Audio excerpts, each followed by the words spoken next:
We'll just get started. So, thanks everybody for coming. So happy to have you with us.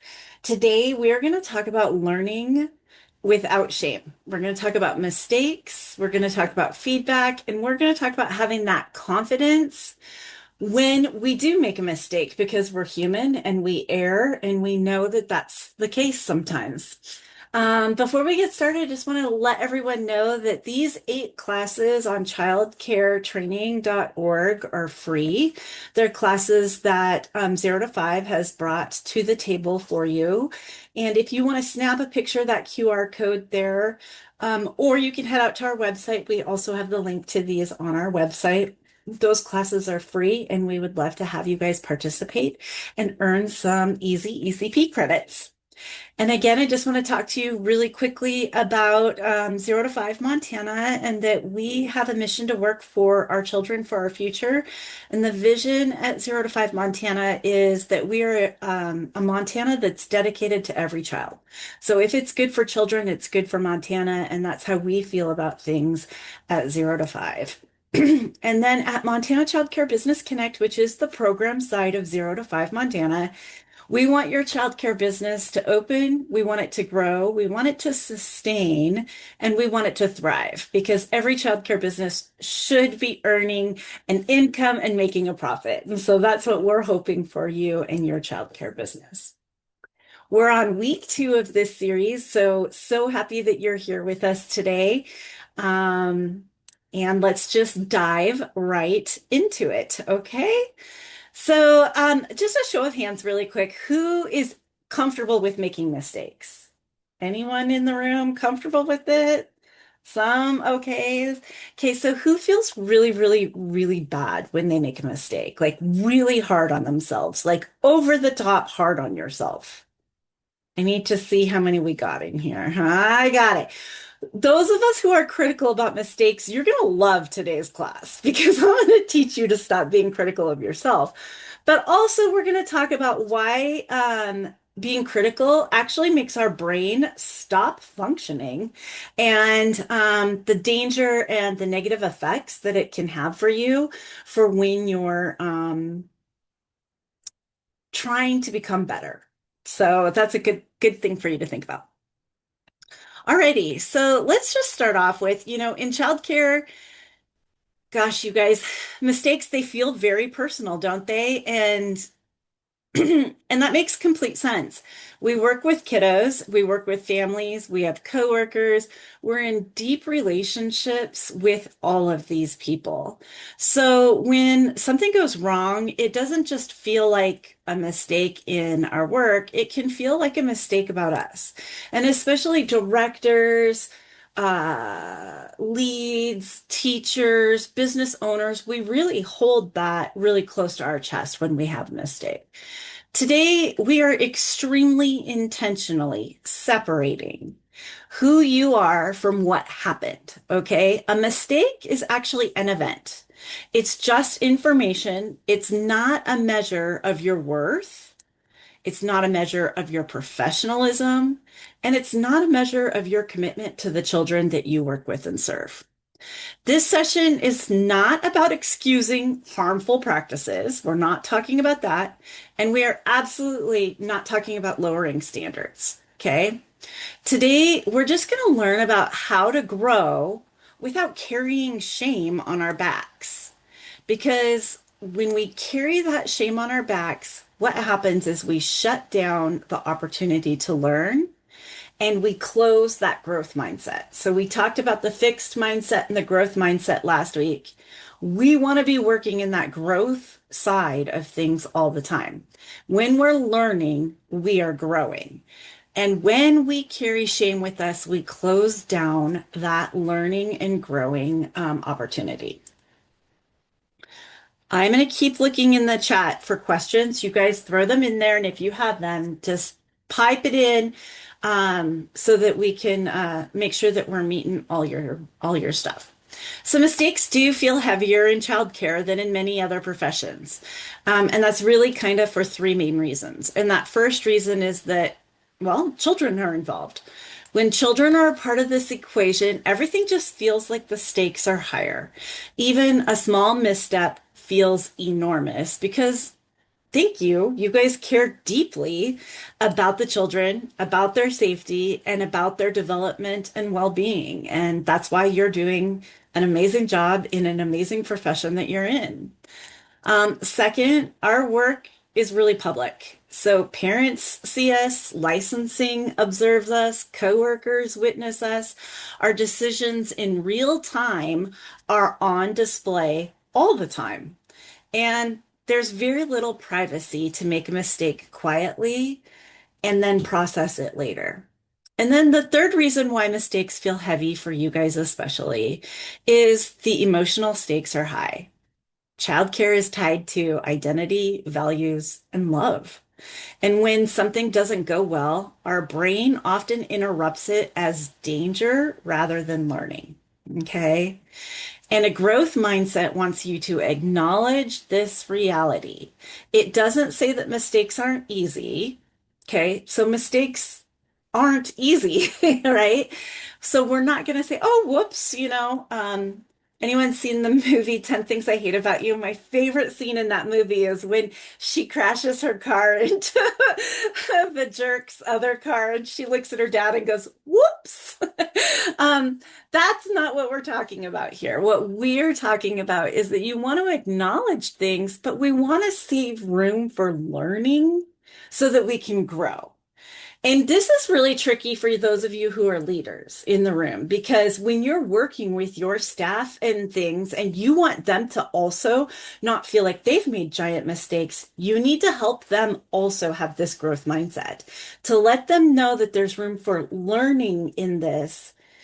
You did it this way. Let's try it this way. What would happen if we did it this way? Could it be possible to think of it this way?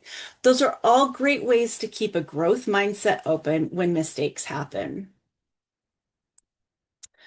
All right. So a fixed mindset is going to treat your mistakes as kind of the end of the story. And what happens inside your brain, that message sounds like, I failed, I messed up, or this proves that I'm not good at this.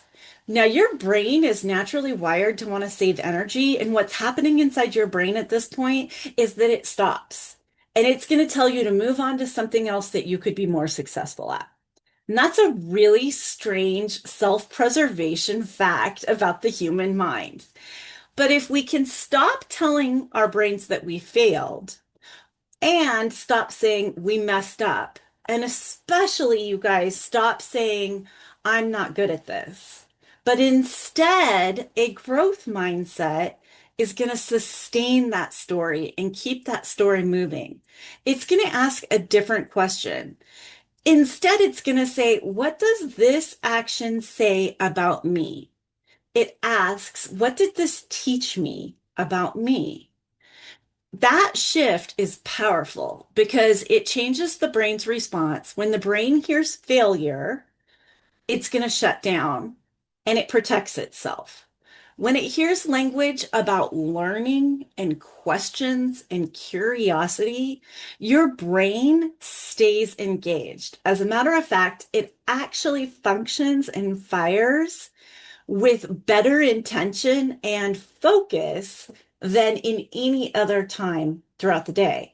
So you could actually take a mistake and put your brain on fire by turning it into questions, learning, and opportunities. Now, with that being said, learning does not erase accountability. It depends on it, okay? It deepens it. Learning asks us to look honestly at what happened without turning it into a personal verdict, okay? And that's something that's really important for you guys to do. So one of the things I teach all the time is a SWOT analysis when I'm doing business coaching, okay? And SWOT actually spells out strengths, weaknesses, threats, and opportunities. And I've always called weaknesses an opportunity. So I always think that I'm teaching a SWOT with two opportunities in it because I don't like the word weakness. I like you guys to just right now today to take your mindset and frame it and just say, I have this mindset frame that I don't have weaknesses, but I do have lots of opportunities to grow. Okay. And we talked about that 80-20 mindset last week, but remember that those 20% spaces, that's where your opportunities are to continue to learn. Okay. So those things that you feel like you're maybe not doing perfectly, that's just an opportunity area. It's not a weakness. Um, in childcare, feedback shows up in very specific, and often it can show up in a really stressful way. Licensing visits can feel intimidating, very intimidating, I know. Parent concerns can feel emotional, it can feel personal, it can feel directed right at you or your teachers. Coaching observations definitely put you in a very vulnerable position. Our brains often hear feedback as criticism. And even when it's meant to support or to make or create improvement, that's where shame sneaks in. So we want a growth mindset that reframes that feedback as information. Feedback is what tells us where growth is possible. Okay, not where we are failing. So we don't get to choose whether feedback exists in childcare because it does. And brand new teachers on this call, you're going to be getting lots of feedback in the beginning. And if you look at it like, ooh, you did that wrong and I'm not doing it right, it will make or break how you learn moving forward. So instead of feeling like you're making mistakes and doing things wrong, accept the feedback. But we do get to choose what we do with it. Okay. We can let it become shame, but remember that when we do that, it's going to shut us down. Or we can let it be skill building so that we move forward and continue to become better. Shame will shut your brain down, and we want to avoid that at all times. So when you're receiving feedback, you want to pause for a minute and remember, how can I make this an improvement or an learning opportunity? Are there any questions? I'm going to pause for just a minute.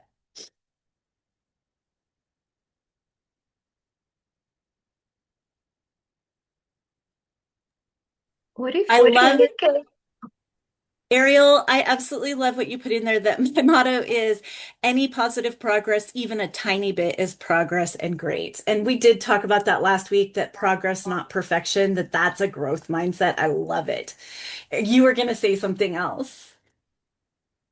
what if we get feedback that doesn't seem necessarily fair?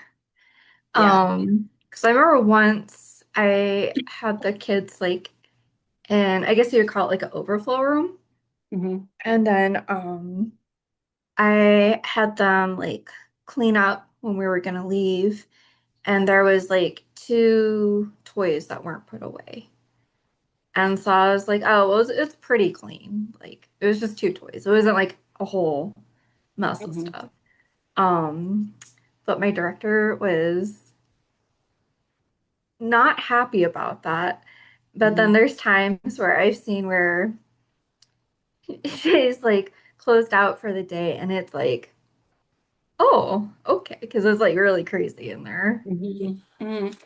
Yeah, you're going to always have to be able to be willing. And this is why what I say to directors, and then it starts there and moves down, is that you want to create this open feedback loop.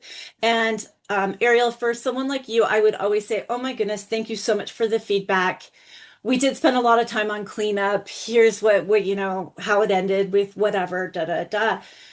Hold that in the back of your head, but don't hold shame in it. But also don't hold judgment on the future behavior of other people. Just remember what you're looking for is the how can you learn and for yourself and what you're doing, do better. Because when you start focusing on what everyone else did or didn't do, that also shuts your brain down because it will continually put you back into that shame loop. Okay. So instead of letting it be like that, take her information and choose what you want to do with it. Yep, there were two toys there. I'll do better next time and move on with your day. Or, yeah, gosh, let's sit down and talk about it. Like if it's something that pops up more than one time, maybe it's time for a little chat, a one-on-one, heart to heart, right? But if it's something that only popped up once, I usually say process that information, put it in the memory bank, and move along, right? Sometimes you can really overthink it and get away from it, right? And I am a huge fan of that. You're the one who said it, girl. Progress over perfection. And so, two toys is better than a room full of toys, and move from there. And be willing to accept that her expectation might be no toys on the floor. And that's great. Perfect. I put it in my memory bank. We're going to work forward for it. Maybe even say, thanks for the great feedback. Progress over perfection. Keep going. Does that help? Um, well, it kind of like when it had happened, Hmm. typically like I have the rooms like very clean, like I'm a little OCD on it. And I Okay. know that that's not how the rest of the staff are. Hmm. So maybe it was like weird for her that I had left two toys, Maybe. but Yeah. like the other staff, a Has lot of it times come it's up not. again? No, it was just the one time, but it kind of Yeah. almost felt like it wasn't really about the toys Yeah. You're because it probably was, dwelling on something that had something to do about something that had nothing to do with you. If it comes up again, maybe address it. But just for this particular time, just put it in that memory bank and move forward. And that's that learning opportunity. Sometimes there's something going on that you have no clue, right? We cannot be mind readers. We have no idea what's going on in the minds of people. I'm guilty of sometimes just saying things for saying its sake. I might have like, because if I knew you were OCD, Ariel, you left two toys out. I mean, I could easily have probably said something like that, you know? Um, I meant nothing by it, but a fixed mindset is going to fixate on that. And a growth mindset is going to be like, huh, Kendra said that. I'm going to pay attention if she says it a second time. You know, that's kind of the difference of it. All right. Well, we're going to keep going, keep asking questions. I want to keep this going, but a growth mindset shows up most clearly in how we respond out loud, especially when we feel uncomfortable. And getting feedback is very uncomfortable. So, one thing I want to talk about today is confidence. Confidence does not mean that you know everything, and it does not mean that you're getting everything right. In childcare, confidence just means that you're willing to learn in front of someone else, in front of others, in front of your director, in front of your peers, or whatever. So these scripts are not about sounding perfect. They're absolutely about keeping the door open to learning. Okay. Saying I'm learning reminds your brain and the other person that growth is expected and that it's not embarrassing to not be perfect. Asking for support is also not a weakness. It is a professional skill. Growth-oriented professionals don't hide mistakes. They use them to get better. And so with this, what I would just really encourage you guys to think about is this is a great place to say, gosh, we're really working hard at cleaning that room. Next time we'll get those two toys, you know, something like that is going to keep at least your mind open and things moving forward in that regard. Um, so what I want you guys to think about now is to think about a recent mistake that you've made or a hard moment, okay? And then what I'd like you to do is to think about what you told yourself about it at the time that it happened. Okay. So Ariel just gave us, thank you, the most amazing example of how you could think about that. So a recent mistake, she cleaned a room, there were some toys there, she got some feedback. What did that feedback tell her in the moment, right? And then how can we rephrase that feedback and accept it in a different way so that it can teach us to stay learning and to look into it in a different manner. Okay. So I'm a huge fan of reflective practice, and this is what we call a reflective practice. They're tricky to do on 30-minute trainings, but I think it's critical. And you guys get what you want to get out of these trainings.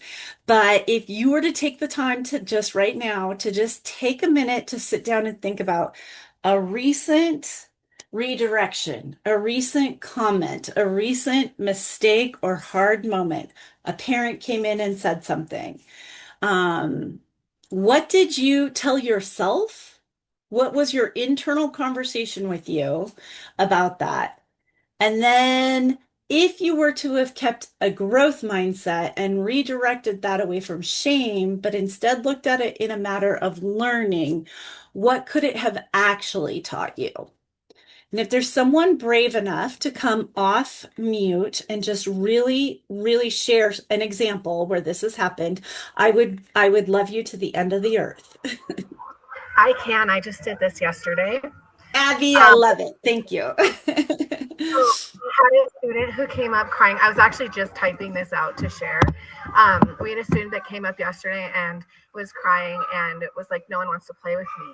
And I was like, oh, that would make me really sad. What's going on? And he said, well, they're all playing dodgeball, and I don't want to play stupid dodgeball. And I said, oh. I said, what I'm hearing you say, though, is that you don't want to play the game everyone else is playing.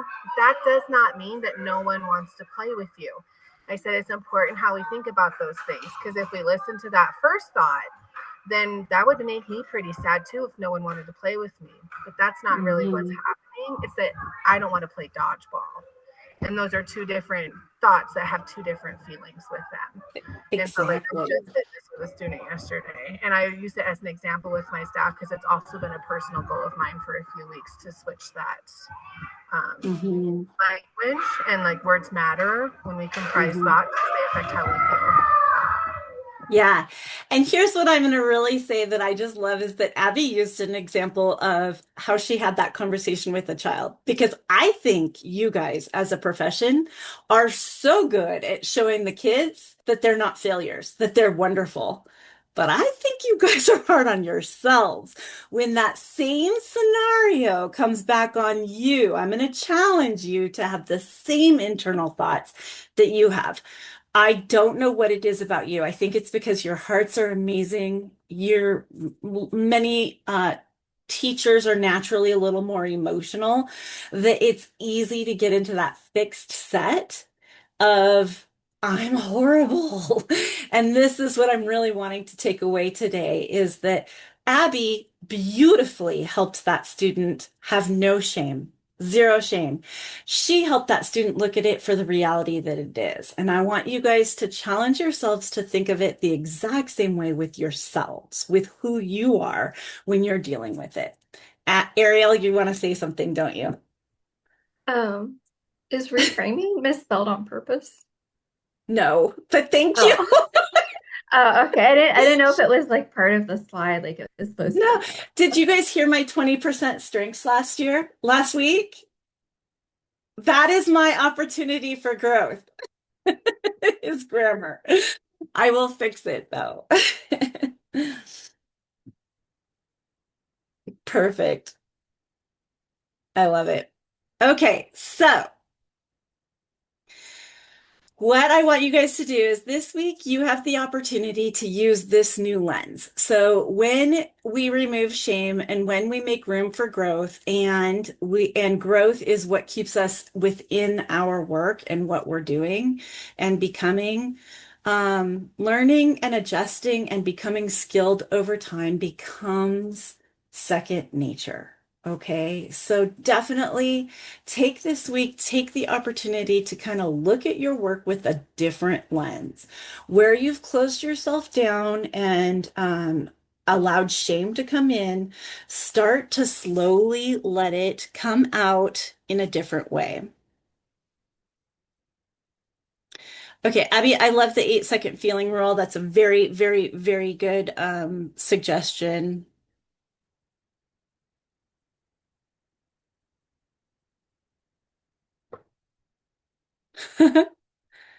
Okay, I'm going to read Samantha's comment in the chats, and then we can help this one out. She says, I'm a lead teacher and I'm having a hard time reminding a coworker to put her phone down.